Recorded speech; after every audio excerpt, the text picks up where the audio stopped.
하나님 아버지 감사합니다. 지난 밤도 은혜 가운데 편히 쉬게 하시고 일찍 깨워주셔서 주의 전에 나와 주님을 만나는 복된 자리 허락해 주시니 감사합니다. 이렇게 시간 우리 가운데 주의 영이 오셔서 은혜 주시니 감사합니다. 너무도 감사하여 주님 앞에 귀한 예물 드립니다. 마음의 고백으로 드리오니 주께서 기쁘게 받아주시고 하나님의 영광을 위하여 귀하게 사용하여 주시옵소서. 비었기는 믿음으로 고백하는 사랑하는 모든 분들에게 하나님 큰 은혜를 더하셔서 늘 복되게 하셔서 영혼이 잘된 같이 범사에 잘되며 강건한 은혜와 복을 받아 누리게 하여 주시옵소서.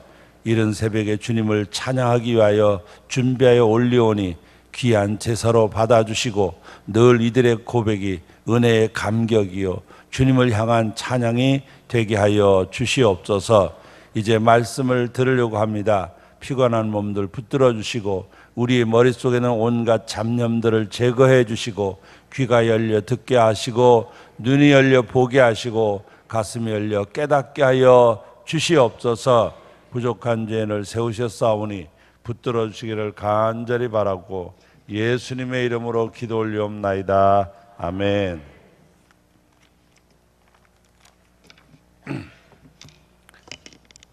이번에 우리가 4가지 목적이 있다고 그랬죠? 한번 같이 해보겠습니다. 준비! 다시 한번 준비!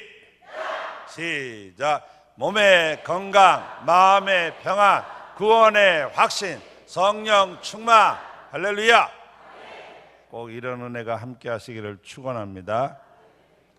오늘 봉독한 성경 말씀은 예수님께서 삭개오라는 사람을 만나고 그 가정을 향하여 이 집에 구원이 이르렀다, 예수님께서 선언하시는 말씀입니다. 저는 이 말씀을 읽을 때마다 우리 가정을 향하여, 우리 자녀들의 가정을 향하여, 우리 형제들의 가정을 향하여 언제나 이 말씀이 있었으면 하는 바람을 가지게 돼요. 정말로 구원이 이 집에 이르렀다. 오늘 이 새벽에 참여한 여러분들과 여러분의 가정에, 여러분이 위하여 기도하는 여러분의 모든 집안에 이 은혜가 함께 하시기를 주의 이름으로 축원합니다. 오늘 이 누가복음 19장 1절 10절의 말씀을 함께 은혜 받기 위해서 우리 한 절 한 절을 읽어가면서 같이 말씀을 나누려고 합니다. 먼저 19장 1절의 말씀을 다시 한번 같이 봉독하도록 하겠습니다. 시작. 예수께서 여리고로 들어가 지나가시더라. 여기 보면은 예수님께서 여리고를 들어가셨다, 예수님께서 여리고를 지나가셨다 이렇게 표현한 것이 아니라 예수께서 여리고를 들어가 지나가시더라 이렇게 되어 있어요. 이 지나가시더라는 말은 지금 지나가고 있는 모습을 누가 보면서 중계 방송을 하는 거예요. 예수님께서 지금 해방교회 앞에 골목, 장터 골목을 지나가고 계십니다. 예를 들면 그런 표현이에요. 그러니까 지금 과거 진행형이죠. 진행형. 지금 뭔가 예수님이 한 걸음 한 걸음 걸어가는 모습을 지금 눈으로 보게 하는 표현이 이 안에 들어있어요. 그러니까 예수님께서 과거에 지나가신 게 아니라 지금 예수님께서 거기를 지나가고 계신다 하는 의미가 그 안에 감축되어 있습니다. 예수께서 여리고를 들어가 지나가시더라 이렇게 표현되어 있어요. 그렇기 때문에 여기 보면 지나가고 있는 예수님이 계심을 우리에게 강조하는 거예요. 이번 기회는 여기를 지나가시는 줄 믿습니다. 여러분의 삶에 지나가는 예수님을 만나시길 축원합니다. 그냥 예수가 우리 곁을 슬쩍 지나가게 버려두면 안 돼요.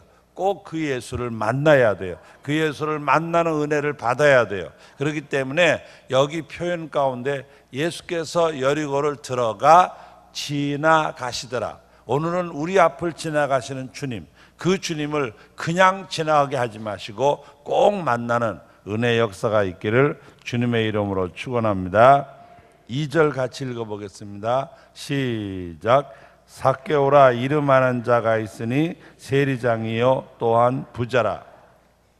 여기 삭개오라는 사람을 설명하는 3가지가 나오는데 삭개오라 이름에 대한 강조가 있고요. 2번째는 세리장이라는 게 강조되어 있고 3번째는 부자라는 걸로 되어 있어요. 여러분, 인간이 세상을 살아가면서 뭘 추구하느냐? 크게 세 가지를 추구해요. 첫째는 많은 사람들이 일반적으로 재물을 원해요. 재물. 돈을 많이 벌고 재물을 쌓아놓고, 야, 부자. 그래서 돈 많은 사람이 관심 많아요. 어떻게 하면 나도 돈을 많이 벌을까? 돈해서 돈의 마음을 빼앗기고 사는 경우가 얼마든지 있습니다. 그래서 사람들은 이 재물에 대한 관심이 많아요. 두 번째로 사람들은 권력에 대한 관심이 많아요. 요 근래에도 뉴스를 보면은 서로 권력 싸움이에요. 여야의 권력 싸움. 또 같은 당 안에서도 다음 총선 대선을 바라보면서 서로 권력 싸움을 해요. 어떻게 하면 내가 권력을 가질 수 있을까? 사람들 의지 속에는 이런 권력을 가지는 욕구가 있어요. 그래서 그걸 권력 의지라고 그러는데, 이 권력 의지라는 게 우리 속에 있어가지고 내가 뭔가, 그래서 어떤 모임에 가더라도 자기가 회장이 되거나 뭐가 되고 싶어 하는 거예요. 뭔가 한 자리 하고 싶어 하는 욕망이 우리 속에 늘 있습니다. 그래서 이 권력이라는 게 있어가지고 이 권력을 크게 쥔 사람을 성공했다고 생각하는 거예요. 그렇게 많은 사람들이 그렇게 생각을 합니다. 또 세 번째는 명예를 얻으려고 그래요. 사람은 명성을 얻으려고, 이름을 얻으려고, 내 이름이 널리 알려지고 퍼져나가면 그 사람을 성공한 사람이라, 출세한 사람이라 이렇게 말을 합니다. 그런데 사실은 자세히 보면은 이 세 가지가 결코 인생의 해답이 아니라는 사실을 발견할 수 있어요. 권력을 가지고 명예를 거둔 우리나라의 헌정사를 보면은 대권을 가져서 대통령 자리에 오른 사람치고 편안한 사람이 없어요. 그 가정이 뭔가 어느 구석이 불행해도 불행해지고 사실 더 안타까운 일들이 많아요. 우리나라의 대통령을 거친 분들 가운데는 감옥에 들어간 사람도 있었고, 저 멀리 유배당했던 사람도 있었고, 심지어는 얼마나 괴로웠으면 스스로 목숨을 다 던져가지고 자살을 하는 경우도 있어요. 그 권력을 가졌으면 인생의 문제가 해결이 됐어야 되는데 오히려 더 큰 문제를 가지는 거예요. 더 큰 아픔을 갖는 거예요. 권력이 해결이 되는 게 아니에요. 그렇다고 큰 재산을 갖는 사람들이 그렇게 되느냐? 그게 아니에요. 큰 재산 가진 사람은 아니에요. 여러분 잘 아시는데요, 우리나라도 현대그룹의 한 분이시지만은 제가 그때 현대그룹 본사의 신우회에서 성경을 가르칠 때인데, 글쎄 그 14층에서 뛰어내려가지고 그분의 한 분이 자살했어요. 거기도 돈이 없어서 그런 거 아니잖아요. 물론 원하는 일이 잘 되지 않아서 그렇긴 하겠지만은 그래도 그렇지 않아요. 먹고 사는 문제는 없는 분이거든요. 그런데 제가 그 건물에서 그 신우회원들 모아놓고 성경 가르치고 그럴 때인데, 어느 날 가보니까 뛰어내려서 자살했다 얘기를 하더라고요. 그뿐만 아니에요. 우리나라에서도 제가 보기에는 한 20, 30대 그룹 안에 총수가 되는 회장님이신데 어느 교회 장로님이세요. 그런데 그분이 한 번은 저를 자기네 집으로 오라고 그래서 갔어요. 저 장충동에 갔더니 저는 서울 시내에 그렇게 넓은 마당이 있는 개인 집이 있다고 생각을 해보지 못했어요. 무슨 무슨 축구장처럼 넓은 잔디구장에 정원수 하나하나가 정말 아름답게 꾸며진 그런 집이었어요. 그런데 거길 저를 오라고 하더니 뭐냐면 기도해달라고 부탁하는 거예요. 저를 그 마당에 있는 큰 좋은 나무 밑에 커피 찻잔을 이렇게 갖다 놓더니 이 왜 나를 오라고 그랬느냐 하면 거기 앉아서 얘기를 하더니 기도 부탁하는 거예요. 정말 큰 재산을 가지고 있거든요. 어마어마한 재산을 가진 사람인데 그게 해결되는 게 아니에요. 재산이라는 게 절대 아니죠. 또 명예 갖는다고 됩니까? 우리나라 유명한 연예인을 비롯한 유명 인사들 가운데 제명 못 살고 생일 끊어본 사람 많잖아요. 왜? 명예가 인생의 문제 해결되는 게 아니에요. 오늘 본면에 나오는 이 삭개오는 이 세 가지 다 가진 사람. 삭개오라 이름만, 그 이름이 강조되어 있어요. 그냥 삭개오가 있다 이게 아니라 삭개오라 이름하는 자가 있어요. 이름이 상당히 강조되어 있어요.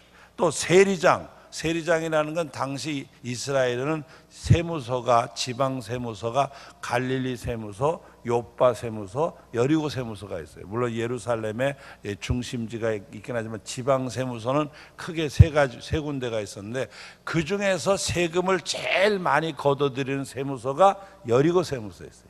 왜냐하면 여리고는 그 지역이 건너쪽에 요르단이나 저 남쪽으로 가면 이집트하고 이 만나는 그 길을 이제 왕의 길이라고 그러는데, 성경에도 왕의 길, 왕의 표현은 그 왕의 길이라고 하는 거기에 중심지가 돼서 여기서 무역이 이루어졌어요.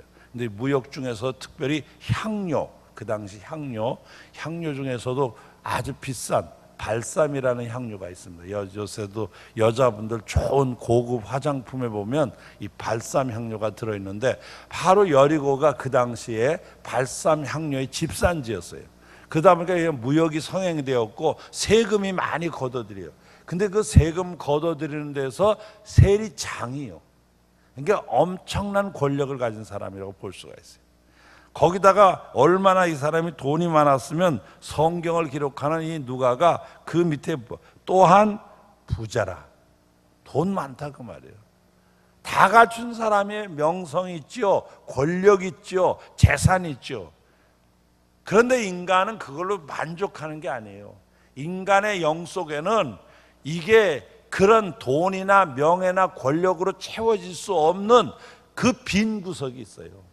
그래서 인간은 이 빈 구석이 채워져야만 참 만족을 얻고 참 기쁨을 얻고 참 행복을 얻을 수가 있어요.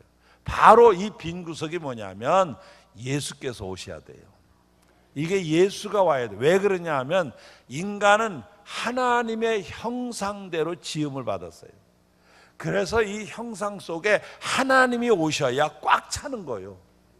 이건 다른 걸로 아무리 집어줘도 채워지는 게 아니에요. 채워지는 것 같지만 안 채워져요. 그래서 그리스도를 만날 때까지 인간은 진정한 만족을 발견할 수가 없어요. 그러나 예수를 발견하게 되고 예수를 만나는 순간은 진정한 만족을 발견하고 진정한 해답을 얻게 되는 줄 믿습니다. 여러분에게 이 은혜가 함께 하시길 축원합니다. 할렐루야. 3절 같이 읽겠습니다. 3절 시작. 그가 예수께서 어떤 사람인가 하여 보고자 하되 키가 작고 사람이 많아 할 수 없어. 결국 삶에 갈증이 있는, 돈이 있지만 명예가 있지만 권력이 있지만 진정한 해답을 얻지 못한 이 삭개오가 예수를 만나려고 달려나갔습니다. 그런데 여기 보면은 안 되는 게 있어요. 뭐가 있냐면 키가 작고, 이 사람은 키가 작아요. 우리 어렸을 때는 난쟁이 삭개오는 이런 표현을 써가지고 노래가 있었어요. 저희는 교회 학교에서 난쟁이 삭개오라는 노래가 있었었는데 성경에 난쟁이라는 표현은 없습니다. 그냥 키가 작고 이렇게 돼 있어요. 키가 작고, 그 다음에 사람이 너무 많았어요. 예수님 주위에는 보통 보리떡 5개 물고기 2마리를 먹을 때 장정만 5,000명 이랬으니까 인산인해를 이룬 거예요. 그러니까 예수님이 저 앞에 가시는데 수천 명이 뒤따라가니까 삭개오가 그 예수님을 만난다는 게 어려운 거예요. 또 불행하게도 그는 키가 작았어요. 그래서 성경에 이 3절 마지막에 보면 뭐라고 되냐면 할 수 없어라고 되어 있어요. 할 수 없어. 할 수 없어. 해결 방법이 없는 거예요. 예수를 만나고 싶은데 해결 방법이 없어요. 이렇게 되면 많은 사람은 쉽게 포기를 해요. 내가 분명히 예수를 만나고 싶어서 나갔습니다. 나갔는데 내가 키가 작습니다. 내가 작고 싶어서 작았습니까? 그거야 내 맘대로 하는 것도 아니죠. 또 사람이 많았습니다. 사람이 많았습니다. 그걸 어떻게 합니까? 그 사람들을 내가 어떻게 다 쫓아낼 수 있는 것도 아니고, 저는 그걸 어떻게 할 수가 없어요. 그래서 저는 그냥 돌아왔습니다. 이렇게 말할 수 있어요. 그래도 누가 탓하지 않을 거예요. 왜? 성경도 그 당시 상황이 얼마나 어려우냐면 키가 작고 사람이 많아 할 수 없어라고 되어 있어요. 아무 해답을 발견할 수가 없어요. 그러나 진정한 은혜 받는 사람은 어떤 사람이냐? 그 장애를 뛰어넘을 수 있는 사람이에요. 여러분, 은혜 받으려고 할 때는 장애물이 많아요. 이런 장애물 저런 장애물이 많이 있어요. 그 장애물을 넘어갈 때 하나님이 역사하실 줄 믿습니다. 성경에 보면은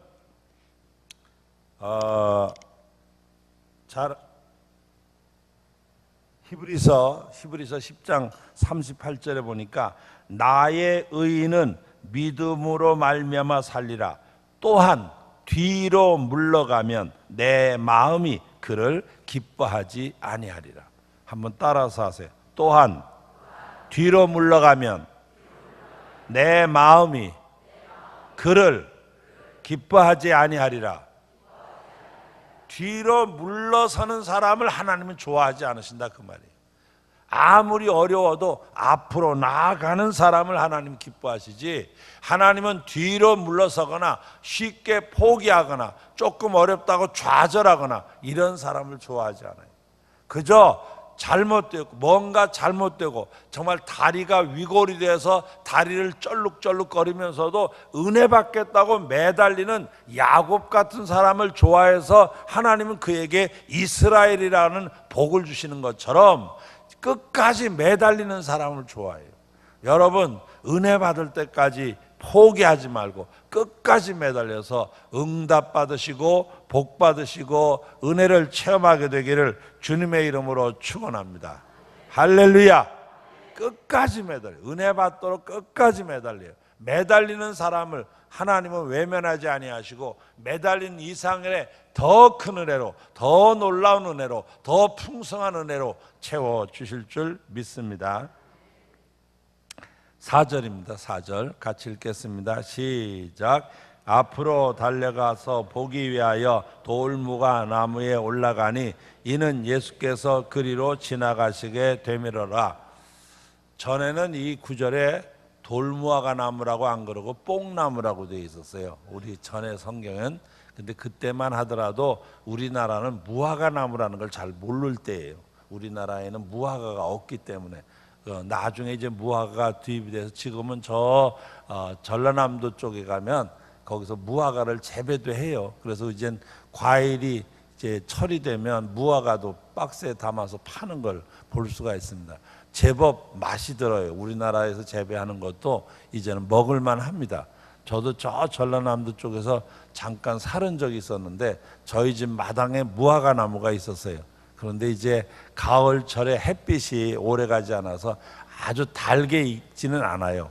그저 먹을만 하긴 한데, 근데 지금은 이렇게 비닐하우스 같은 것을 이용하기 때문에 아주 달게 익어서 먹을만 합니다.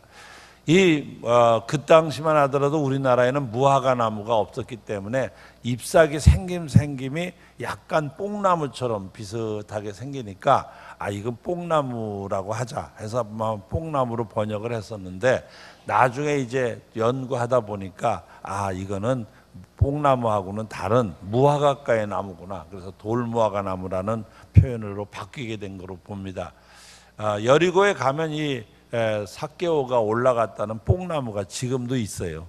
근데 그건 그 옛날 여리고 삭개오가 올라간 뽕나무가 아니라 삭개오가 올라갔던 뽕나무가 살고 그 수령이 한 500년 된답니다. 500년 살다가 죽었는데 그 뿌리에서 또 나와가지고 또 500년 살다가 죽고, 또 뿌리에서 나와가지고 또 살다가 500년 살다 죽고, 지금은 그 삭개오가 올라갔던 뽕나무에 한 4대나 5대쯤 되는 뽕나무일 거라고 얘기하는데, 이건 순전히 관광객들을 위한 그저 전설 따라 삼천리 같은 얘기 같지 확실한 증거는 없습니다. 그런데도 이제 사람들이 오면 기념한다고 그 잎사귀를 자꾸 따가는 거예요.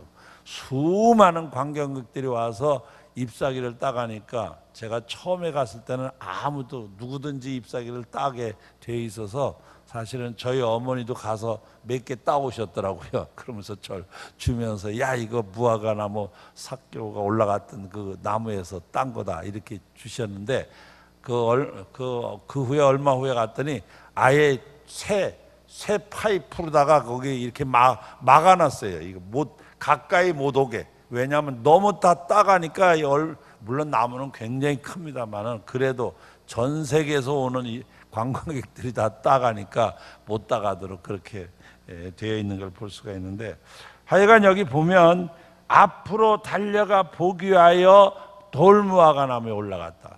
달려가는 사람, 앞으로 가는 사람이요, 물러서는 사람이 아니에요. 삭개오의 장점이 뭐냐?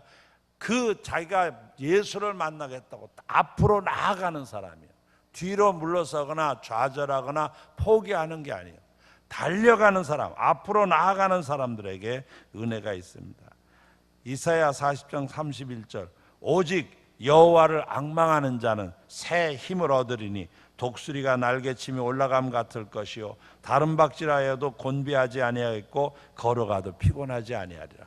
여러분, 사모하는 자에게 독수리처럼 새 힘을 주실 줄 믿습니다. 그래서 풍성한 은혜를 체험하게 되는 거예요.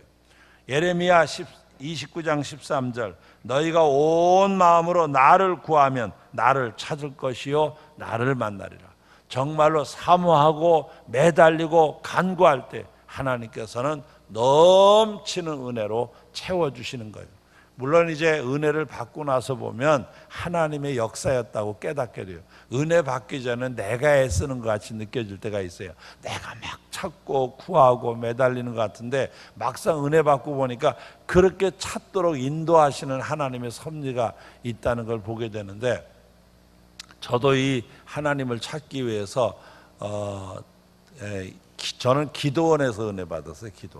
기도원에 들어가서 뭐 하루 이틀 있은 게 아니라 무려 한 4개월 있었어요. 기도원에 들어가서 한 4개월. 제 그때 생각은 내가 여기서 은혜 받고 구원의 확신과 하나님이 살아계심과 예수께서 구주가 되심을 내가 깨달으면 그 다음엔 예수 믿는 사람이 되지만, 만약에 이번에 못 발견하면 난 예수도 안 믿고 교회도 안 다닌다. 아무리 우리 아버지가 목사님이지만 목사님은 우리 아버지지 나하고는 상관이 없다. 이런 생각이 들었어요. 그래서 제가 기도원에 들어가서 기도하기 시작했는데, 물론 여러 우여곡절이 있습니다. 한 4개월 동안 있으면서 있었던 일이기 때문에 그걸 다 말씀드릴 수는 없는데, 하여간 굉장히 애썼어요. 굉장히 애를 쓰게 하신 것 같아요. 지나고 보니까 마지막에는 제가 정확하게 날짜는 잘 기억 못하지만 그 금식을 저는 40일까지는 못하고요, 한 20일 정도는 금식을 했던 것 같아요. 금식도 하고 산에 엎드려서 밤에 그냥 산에 혼자 깊은 산 속에 엎드려 기도하고 뭐 이런 일들을 굉장히 오랫동안 한 거의 3달 정도 이렇게 했었어요. 그래서 한 3개월 지나고 은혜를 제가 체험을 하게 됩니다. 하나님께서 정말 불쌍히 여기셔서 은혜 주셨어요. 그때 받은 그 은혜가 저를 지금까지 이렇게 끌고 가시는데, 그때 그렇게 은혜 받고 나서 제가 놀란 게 하나 있어요. 제가 이제 한 4개월, 3, 4개월 이렇게 막 기도하고 금식하고 막 매달리고 때로 밤에 잠 안 자고 산에가 엎드리고 뭐 이러면서 그다음 은혜를 체험하고 나서 그 주일날, 어느 주일날 교회를 가는데, 교회를 가려고 아침에 세수를 하고서 한 4개월 만에 거울을 본 거예요. 그동안 거울을 본 적이 없어요. 기도원에 있으면서 또 남자가 뭐 거울 볼 일이 뭐가 있겠어요. 그냥 아무렇게나 사는 거죠. 그냥 또 뭐 그냥 그 은혜 받는다는 생각으로 뭐 거울 보고 그런 적 없는데, 은혜 받고 나니까 하나님의 전에 예배 드리러 가면서 좀 예쁘게 하고 싶었는지 하여간 3, 4개월 지난 후에 제가 거울을 본 거예요. 거울. 모르겠는 거예요. 거울 속에 누가 있긴 있는데 누군지를 모르겠는 거예요. 왜냐하면 너무 얼굴이 상했어요. 이게 막 이런데 주름이 막 볼에도 주름이 있고 그래가지고 제가 처음에 이렇게 보고서 깜짝 놀란 게, 누가 있지? 근데 내가 보고 있으니까 내가 있겠지, 누가 있겠어요 거울 속에. 그래서 제가 한참 들여다보니까 나는 난 것 같아요. 근데 너무 얼굴이 쪼글쪼글해서 이 다음에 늙으면 내가 이 모양이 될 모양이구나. 혼자 그때 뭐 20대 초반인데 그런 생각을 했었어요.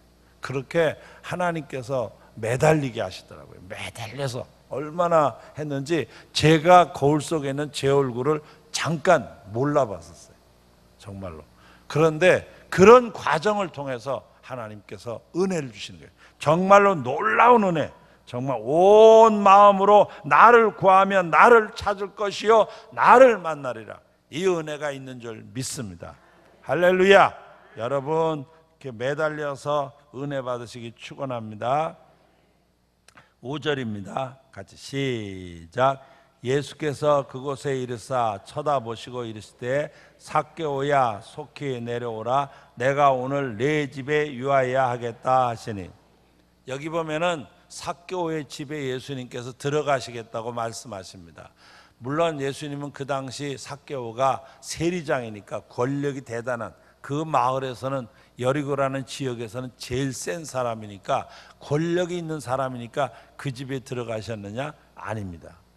또 그 당시 삭개오는 부자고 넉넉하니까 예수님께서 가시면 좋은 것도 먹고 넉넉히 대접도 받고 부잣집이니까 집도 좋을 테니까 편안할 것 같아서 그 집에 들어가셨느냐? 아닙니다.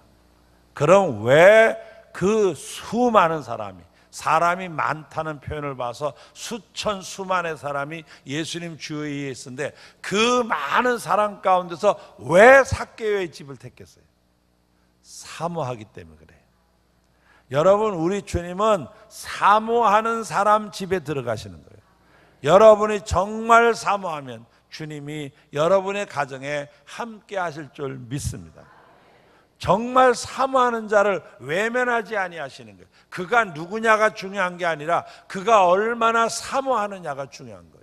삭개오라는 사람이 이름이 명성이 있어서 권력이 있어서 재물이 많아서 주님이 그 집에 들어가신 게 아니에요.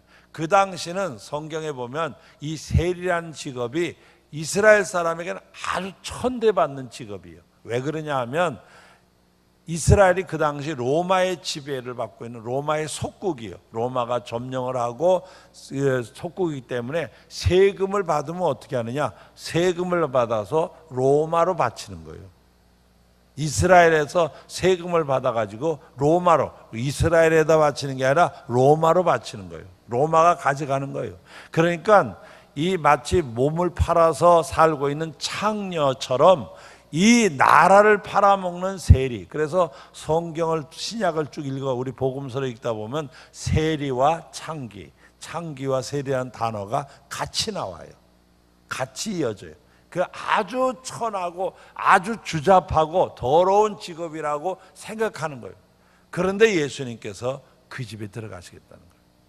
권력이 있어서가 아니에요. 명예가 있어서가 아니에요. 그 사람이 무슨 부자기 때문이 아니에요. 사모하는 사람의 집에 들어가십니다. 여러분, 정말로 여러분이 사모하신다면 주님께서도 여러분의 집에 함께 하실 줄 믿습니다. 할렐루야. 분명 사모하는 집에 찾아 들어가시는 주님이십니다. 6절입니다. 6절 같이 읽겠습니다. 시작. 급히 내려와 즐거워하며 영접하거늘. 예수를 만나는 사람은 인생에 있어서 무엇과 비교할 수 없는 참 기쁨을 발견할 수 있습니다. 정말로 인생을 살아오는 과정에서 제일 기쁜 게 뭐였느냐라고 물어본다면 어느 누구나 말할 필요 없이 예수를 만나는 날입니다. 예수를 영접한 날이고 예수를 체험한 날입니다. 이 기쁨은 어떤 기쁨으로도 대신할 수가 없습니다. 인생을 살아가는 동안에 예수를 영접하고 그 은혜를 체험한 날에 얻는 기쁨, 그 환희와 그 감격은 무엇으로도 바꿀 수가 없어요. 정말로 놀라운 감동이 있어요. 프랑스의 유명한 명상가이기도 하고 물리학자라는 파스칼이라는 사람이 있어요. 우리 인류 문화에서 3대 고백록이 있는데 어거스틴의 참회록과 파스칼의 팡세, 톨스토이의 고백록, 이 세 가지가 인류의 3대 고백록이라고 그러는데, 그 파스칼이라는 사람이 쓴 팡세라는 책을 되게 많이들 읽어보셨겠지만 그 부분에 가보면 그분도 인생의 깊은 고뇌를 가지고 괴로워하다가 예수를 만나고 은혜를 체험하게 되는 거예요. 그 놀랍게도 이 세 고백록의 내용이 다 그렇습니다. 깊은 인생의 고뇌와 아픔, 시달림, 괴로움을 쭉 이렇게 괴로워하다가 예수를 만나고 은혜를 발견하고 기뻐하고 감격하는 내용들이 이 어거스틴의 참회록에도 그렇고 이 파스칼의 팡세도 그렇고 톨스토이의 고백에도 마찬가지예요. 그 흐름은 같습니다. 그런데 이 파스칼이 예수를 영접하고 나서 얼마나 그가 감동했는지 뭐라고 고백을 하냐면 이렇게 쓰는 거예요. 예수, 영생, 환희. 그 다음에 이제 너무 감격하니까 또 눈물 그렇게 쓰는 거예요. 그러니까 자기가 내가 예수를 만났습니다. 너무 기쁩니다. 그래서 막 그 기쁩니다 이렇게 해야 되는데 그걸 기쁘다는 말이 목이 메서 안 나오는 거를 나타내기 위해서 이 명사만 갖다 쓰는 거예요. 예수, 영생, 환희, 그 다음에 또 감동이 눈물 이렇게 고백하는 거예요. 여러분, 예수를 만난다는 게 얼마나 큰 기쁨인지 몰라요. 이 기쁨은 쉽게 사라지는 기쁨이 아니라 영원에 이어가는 놀라운 기쁨이 함께 하신 줄 믿습니다. 할렐루야. 정말 어마어마한 은혜와 감동과 기쁨이에요. 제가 평생을, 저는 20대 초반에 은혜를 받았어요. 제가 1964년도에 제가 은혜를 받았는데 1964년도에 은혜를 받았고 그 은혜의 감동으로 지금까지 살아오는 거예요. 지금까지 살아오면서 그 감동이 이렇게 늘 새롭게 우리 안에서 기쁨이 되고 감동이 되고 기쁨이 뭐 정말 큰 은혜가 되는 걸 체험하게 돼요. 이게 위로부터는 이 은혜 역사라는 건 사라지는 게 아니에요. 오히려 가면 갈수록 우리 안에서 더 풍성해지고 더 넉넉하게 하고 더 놀랍게 하는 힘이 있는 은혜 역사예요. 여러분, 예수를 만남으로 오는 이 은혜의 역사가 여러분 모두에게 함께 하시기를 주의 이름으로 축원합니다. 할렐루야. 7절 말씀 같이 읽겠습니다. 시작. 무사람이 보고 수군결에 이르되 저가 죄인의 집에 유하러 들어갔도다 하더라. 많은 사람이 삭개오라는 이 세리장의 집에 예수님이 들어가시는 걸 보면서 약간 비난하는 내용이 이 안에 기록되어 있습니다. 그런데 믿지 않는 사람들은 은혜 받기 전에 과거에 대한 얘기를 많이 해요. 저 사람 전 믿을 만한 사람이 못 돼. 저 사람은 이런 사기꾼이야. 뭐였죠? 이러고 지난 날에 대한 걸 많이 얘기하는데 은혜 받으면 지난 날은 이미 다 사라지는 거예요. 지난 날은 다 사라지고 은혜 받으면 예수 안에서 완전히 전과는 관계없는 새로운 피조물이 되는 거예요. 완전히 새 사람이 되는 거예요. 그래서 믿음의 사람, 은혜 받은 사람들은 과거에 매여 있는 사람이 아니고 현재와 미래에 매여 있는 사람이에요. 어떤 의미에서. 그래서 지난 날을 얘기하는 게 예수를 만나기 전의 것을 얘기할 필요가 없어요. 우리가 기도할 때도 예수를 만나기 전의 것을 자꾸 구하는 것은 잘못된 얘기예요. 제가 전에 이렇게 살았습니다. 이것도 이미 은혜 받기 전에는 그걸 놓고 얘기할 수 있지만 은혜 받은 다음에는 거기에 매달 필요 없어요. 모질한 거나 잘못된 거나 이거 매달릴 필요가 없어요. 이미 예수 안에서 여러분의 문제가 해결되는 줄 믿습니다. 할렐루야. 제가 청량리 바로 역교회 옆에 그 아파트 단지가 있는데 교회 사택이 거기가 있어서 거기서 몇 년 살은 적이 있었어요. 청량리. 근데 그 청량리 여기에는 뭐가 있었냐면 그 낚시하러 가는 분들이 많아요. 거기 그 근방에. 그래서 낚시 가게가 많이 있습니다. 낚시 가게가. 어느 날 제가 청량리 역 근방에 무슨 일이 있어 갔다가 이렇게 쭉 오는데 낚시 가게들이 쭉 있는 옆을 이렇게 지나가게 됐어요. 지나가다 보니까 거기 큰 다라가 이렇게 빨간색 다라가 있는데 그 빨간색 다라 속에서 뭐가 우물우물하는 것 같아. 그래서 멀리서 보면서 저기 뭐가 저렇게 우물우물대는가 하고 가봤더니 그 다라 하나 가득이가 구더기요. 구더기를 거기다 잔뜩, 이건 낚시하는 사람들에게 아마 그 미끼를 쓰는 모양이에요. 그래서 구더기가 있는데 이 고기들이 아마 하얀 구더기보다는 약간 그 핑크색이 나는 구더기를 저기 눈에 잘 띄어서 보는지 어떻게 했는지 하여간 구더기가 핑크색 구더기요. 그런데 그 빨간 다라 속에 있는 그 핑크색 구더기를 보는데 속이 이상한 거예요. 그게 조금 이런 큰 다라 안에가 가득 찼는데 전부 다 살아가지고 꾸물꾸물 되는데 이게 기분이 이상하더라고요. 그래가지고 제가 괜한 걸 본 것 같아. 그리고 제가 집을 들어왔어요. 저녁 때가 됐는데 저희 집 사람이 저녁을 먹으라고 밥을 내놨는데 팥밥을 내놓은 거예요. 팥밥을 내놨는데 이게 젓가락으로 이렇게 할 때마다 이게 좀 밥알이 약간씩 움직이잖아요. 그게 이게 땡 붙었다 떨어지면서 꼭 그게 구더기처럼 막 사는 것 같아. 그래가지고 그 낮에 본 게 자꾸 연상이 돼가지고 못 먹겠는 거예요. 이게 마치 내 입에다가 구더기를 집어넣는 기분이야. 나 좀 속이 안 좋네. 그러고서 그냥 그것도 그 얘기를 하면 다른 사람도 밥 못 먹을 것 같아서 제가 안 먹었어요. 안 먹고 제가 가만히 혼자 생각을 해봤어요. 구더기, 하얀 구더기가 멋있냐? 핑크색 구더기가 멋있냐? 그러다가 제가 혼자 또 연상을 해가지고 구더기를 한 3가지 종류로 구분을 했어요. 똥통에 있는 구더기, 하얗게 깨끗하게 씻어놓은 하얀 구더기, 또 거기다가 빨갛게 물들인 예쁜 구더기, 이 3 구더기를 가만히 생각해 놓고 제가 구더기들끼리는 만나면 그럴 것 같아.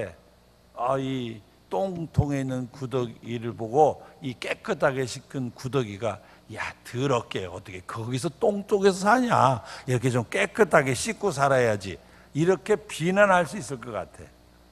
또 이 핑크색 구더기가 그거 뭐 그래도 좀 단장을 해야지, 그거 어떻게 이렇게 그렇게 살아, 구더기가. 그러면서 서로 그렇게 비난할 수가 있을 것 같아요. 제가 보기에 구더기끼리는. 근데 내가 가만히 보기에는 제일 보기 안 좋은 게 오히려 핑크색 구더기 같아. 구더기는 그 다음에 하얀 접시에다가 깨끗하게 씻은 구더기가 들어있다. 더 기분 이상할 것 같아. 그저 구더기는 그냥 똥통에 있는 게 제일 나을 것 같아. 제가 보기에는 여러분들은 혹시 또 그래도 이왕이면 구더기라도 핑크가 낫지 그러실지 모르지만 제가 생각하긴 그래요. 하나님이 우리를 보실 때 마찬가지. 우리끼리는 잘난 놈, 못난 놈, 깨끗한 놈, 정의로운 놈, 이렇게 말할 수 있는지 몰라도 하나님이 보면 그놈이 그놈이요. 우리가 보면 구더기가 빨갛든 하얗든 똥통에 있던 구더기는 그냥 구더기요. 그게 무슨 새롭고 멋있고 그게 아니에요. 저는 하여간 그놈의 핑크색 구더기 때문에 밥을 못 먹고 그냥 그랬어요. 하나님이 우리 인간을 볼 때 똑같은 거요. 아무리 잘난 놈도 그 다 죄인이고. 그래서 예수가 없으면 어떤 사람도 구원이 없어요. 아무리 잘난 온 세상이 존경하고 추앙하는 사람이라 하더라도 예수 안 믿으면 구원이 없어요. 아무리 멸시받고 천한 사람이라 하더라도 예수 믿으면 구원받는 줄 믿습니다. 예수가 중요한 거예요. 내가 지금 어떤 형편에 있든지 그건 문제가 아니에요. 예수 믿느냐 안 믿느냐가 중요한 거예요. 누구든지 그를 믿으면 멸망하지 않고 영생을 얻게 하려 하십니다. 여러분 확실하게 예수 안에 사는 귀한 믿음 되시길 축원합니다. 할렐루야, 할렐루야. 8절 같이 시작. 삭개오가 서서 여짜오되 주여 보시옵소서, 내 소유의 절반을 가난한 자들에게 주겠사오며 만일 누구의 것을 속여 빼앗은 일이 있으면 네 갑절이나 갚겠나이다. 여기 보면은 예수를 영접함으로 말미암아 삭개오에게 변화가 일어나기 시작을 해요. 이 변화가 일어나는 걸 물론 더 여러 가지로 설명할 수 있지만은 저는 3가지로 그 말씀 속에 보면, 첫째로 삭개오가 서서라고 돼요. 서서. 이 예수님하고 서로 마주 보면서 앉아서 음식을 먹고 있다가 이 예수를 발견하는 순간 감히 그 앞에 같이 맞상을 하고 앉아 있을 수가 없어서 삭개오가 벌떡 일어선 것 같아요. 왜냐하면 이분이야말로 하나님의 아들, 만왕의 왕, 구세주시구나, 메시아시구나 하는 걸 깨달아 발견하는 순간 감히 그 앞에 앉아 있을 수가 없잖아요. 그러니까 벌떡 섰어요. 그래서 여기도 삭개오가 서서 뭐 앉아서 얘기했던 서서 얘기했던 뭐 그게 대단하냐 이렇게 표현할 수 있지만 복음서에 서서라는 말을 강조하는 걸 보면 그 자세가 신앙적으로 의미가 있다는 것을 발견할 수 있어요. 저는 이거를 겸손이라고 생각해요. 예수를 발견하는 순간 감히 주님 앞에 같이 앉아 있을 수 없다는 자신을 발견하는 거예요. 그래서 서서라는 표현 속에서 은혜 받으면 겸손해진다는 걸 알 수가 있어요. 그 다음에 두 번째는 뭐냐면 베푸는 사람이요 내 소유의 절반을 가난한 자들에게 주겠사오며. 전에는 빼앗는 사람이요, 전에는 자기의 권력을 가지고 남의 걸 빼앗아서 가득 자기가 가졌는지 몰라요. 그런데 이제는 베풀겠다는 거예요. 나누겠다는 거예요. 자기 소유의 절반을 가난한 사람들에게 주겠다는 거예요. 이건 대단한 겁니다. 어느 누구도 쉽게 이렇게 할 수 없어요. 누구도 자기 것을 가지고 절반을, 아마 여러분들 여기 계시지만 여러분 절반은, 자기 재산의 절반을 다 주님을 위하여 쓰셔야 됩니다. 내놓으십시오. 그러면 난리 날 거예요. 해방교회만 교회냐 하고 다 도망갈지도 몰라요. 다른 데 얼마든지 교회가 많은데 왜 그러냐 이러고 나갈 거예요. 그래서 쉽게 못해요. 그러나 삭개오는 하는 거예요. 왜? 은혜 받고 보니까 예수가 너무 귀한 거예요. 내가 예수를 만났다는 그 하나로 아니 다라도 내놓고 싶은 마음이 있었는지 몰라요. 식구들이 있어서 아마 절반은 남겨놓고 절반만 내놨는지 몰라요. 은혜 받으면 베푸는 사람이 돼요. 나누는 사람이 돼요. 드리는 사람이 되는 거예요. 이게 바로 은혜의 역사예요. 여러분들도 은혜 받아서 정말 더 베풀고 더 나누고 더 많이 드릴 수 있는 믿음의 사람 되시길 축원합니다. 그 8절 마지막에 보면 뭐라고 되어 있냐면 누구의 것을 속여 빼앗은 일이 있으면 네 갑절이나 갚겠나이다라는 말씀이 나와요. 여기 좀 표현이 묘하지 않습니까? 우리는 뭘 갚는다고 하면 배나 갚겠다, 좀 강조하면 10배를 갚겠다든지 100배를 갚겠다든지 이런 표현은 쓰지만 네 갑절을 갚는다는 말은 좀 독특한 표현이에요.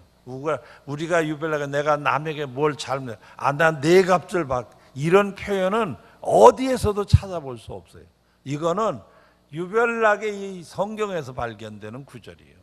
그래서 저는 이 말씀을 묵상하면서 도대체 왜 네 갑절이냐, 좀 많이 갚는다면 10배나 갚겠습니다 이렇게 말을 하든지, 아니면 그냥 배나 갚겠습니다 이런 표현은 있어도 네 갑절을 받겠다는 이 표현은 좀 독특한 표현 아니다 하는 생각이 들어서 도대체 이게 뭘 말하는 것이냐라고 생각을 하면서 제가 성경을 뒤져보다 보니까 어떤 의미가 있느냐면, 성경 말씀에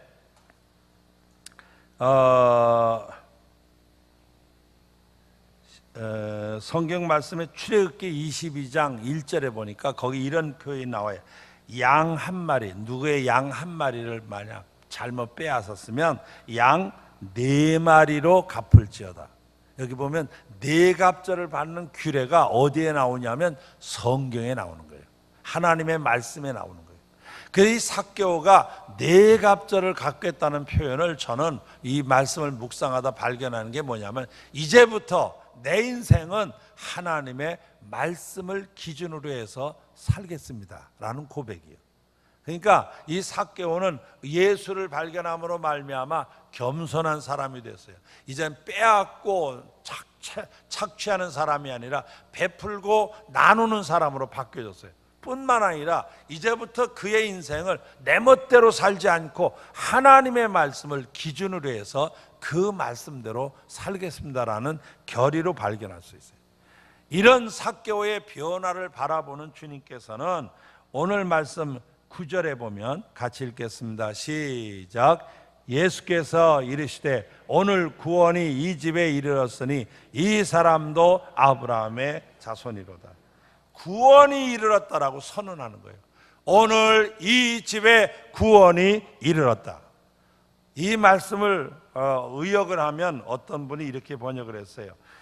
예수께서 오늘 구원이 이 집에 이르렀으니 이 사람도 아브라함의 자손이미로다 라고 되어 있는데, 어떤 분이 그것을 의역을 하면 이런 내용이다. 추석하시는 분이 삭개오가 달라진 것을 보니 분명 이 집에 구원이 이르렀다, 이런 표현이에요. 삭개오가 저렇게 변화되는 걸 보니 이거야말로 구원받은 사람 아니냐. 그래서 구원을 선포하셨다, 이렇게 보는 겁니다. 여러분, 여러분의 삶을 보시면서 우리 주님께서 여러분을 향하여 내 집에 구원이 이르렀다 선포하는 은혜 역사가 있기를 축원합니다. 축원합니다. 여러분, 구원의 선포는 우리의 삶을 달라지게 만들고, 구원의 선포는 우리 인생의 가치의 변화를 가져오고, 구원의 선포는 우리 가문의 은혜의 역사가 일어나 가문의 변화를 가져와요. 내가 복받는 정도가 아니라 나와 내 가정이 복받고 내 후손이 복받고 내 자손이 잘 되는 큰 은혜의 역사가 임할 줄 믿습니다. 그래서 주 예수를 믿으라, 그리하면 너와 내 집이 구원을 얻으리라 말씀하신 거예요. 이 삭개오의 역사, 예수님의 선포의 역사가 여러분의 가정에도 늘 함께 하시기를 주님의 이름으로 축원합니다. 할렐루야. 10절 말씀 같이 읽겠습니다. 시작. 인자가 온 것은 버림받은 자를 구원함이니라. 아멘. 성경에 예수라는 단어가 어떤 분이 조사를 해보니까 1414번이 나온다고 합니다. 그리고 그리스도라는 단어가 523번. 그래서 예수와 그리스도라는 단어를 합치니까 1937번이 나와 있어요. 그러니까 성경에는 예수 그리스도를 보여주는 책입니다. 그래서 구약은 오실 예수 그리스도를 보여주는 책이고, 복음서와 서신에는 오신 예수 그리스도를 보여주신 것이고, 그 다음에 요한계시록을 중심해서 예언적인 말씀 가운데는 앞으로 다시 오실 예수 그리스도를 보여주는 책이다. 그래서 예수 그리스도가 중심이라는 것을 우리에게 보여주고 있습니다. 그래서 누구든지 이 예수를 만날 때 진정한 행복을 발견하고 인생의 근본적인 해답을 발견하고, 그래서 그 은혜 안에서 이 땅에서 정말 놀라운 변화를 체험하게 되는 거예요. 그래서 이 미국의 유명한 세계적인 전도 부흥사 가운데 하나인 빌리그레함이라는 목사님 아시죠? 우리나라에도 몇 번 오셨다 가셨습니다. 저도 여기 오셨을 때 한번 만난 적이 있어요, 빌리그레함 목사님을. 근데 그 빌리그레함 목사님이 아마 지금 98인가 아마 그러실 거예요. 아직 살아계신 걸로 알고 있는데, 그 빌리그레함 목사님이 그런 말씀하셨어요. 인생이란 영생을 위한 기회이다 그랬어요. 인생은 기회인데 무슨 기회냐? 예수를 만나서 구원받을 기회예요. 그러니까 예수 만나서 구원받은 사람은 인생을 성공한 사람이에요. 그러나 아무리 권력을 쥐어도, 아무리 재물을 쌓아놓아도, 아무리 명성을 얻었다 하더라도 예수를 만나지 못한 사람은 실패한 인생이 되는 거예요. 여러분, 예수 만나시길 축원합니다. 삭개오처럼 돌무화과 나무에 올라가서라도 예수 만나는 은혜를 체험하길 축원합니다. 그래서 예수 만나는 사람은 인생의 성공자가 되는 거예요. 다른 건 다 잃어도, 내가 세상에서 다른 건 실패하고 다른 면에서 모자란다 하더라도 내가 예수를 만났고 은혜를 받은 사람이다. 그 사람은 후회함이 없는 멋진 생애를 산, 또 멋진 그 인생을 얻어낸 그런 성공한 사람이 되는 거예요. 여러분, 성공한 인생이 되시길 축원합니다. 할렐루야, 할렐루야. 다른 걸 아무리 많이 가졌어도, 아무리 누렸다 하더라도, 아무리 자기 마음대로 할 수 있다 하더라도 예수를 못 만나면 그의 인생은 불행한 인생이 돼요. 초라한 인생이 되는 거예요. 여러분, 예수 만나는 거야말로 내 인생을 성공하게 하는 복된 기회라는 걸 깨달아 알아서 삭개오처럼 사모하다 예수 만나시기를 주의 이름으로 축원합니다. 할렐루야. 찬송가 280장을 찬양하겠습니다. 기도하는 마음으로 280장.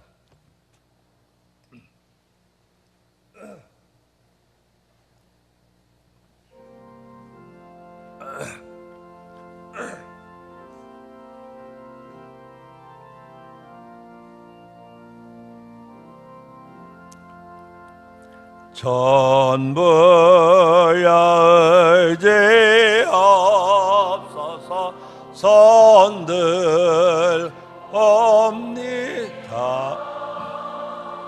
주 나를 막게 하시면 나 어디 가리까. 내 죄를 씻기 위하여 피어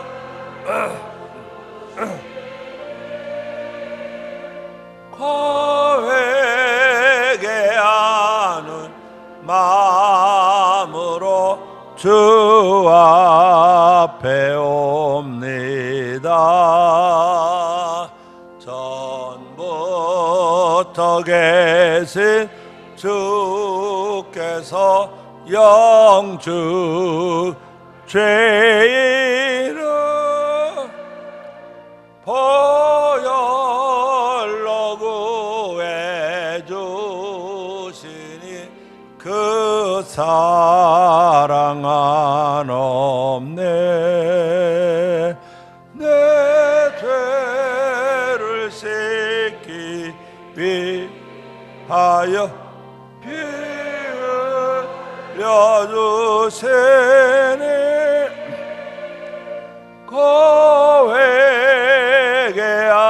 회개하는 마음으로 주 앞에 옵니다.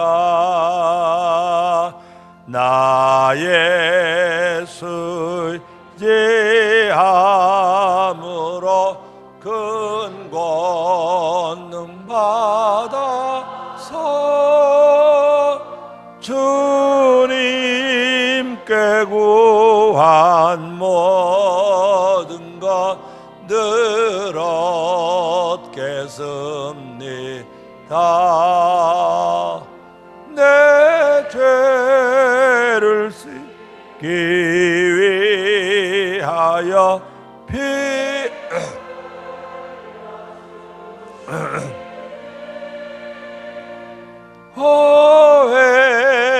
회개하는 마음으로 주 앞에 옵니. 3절 나 예수 의지함으로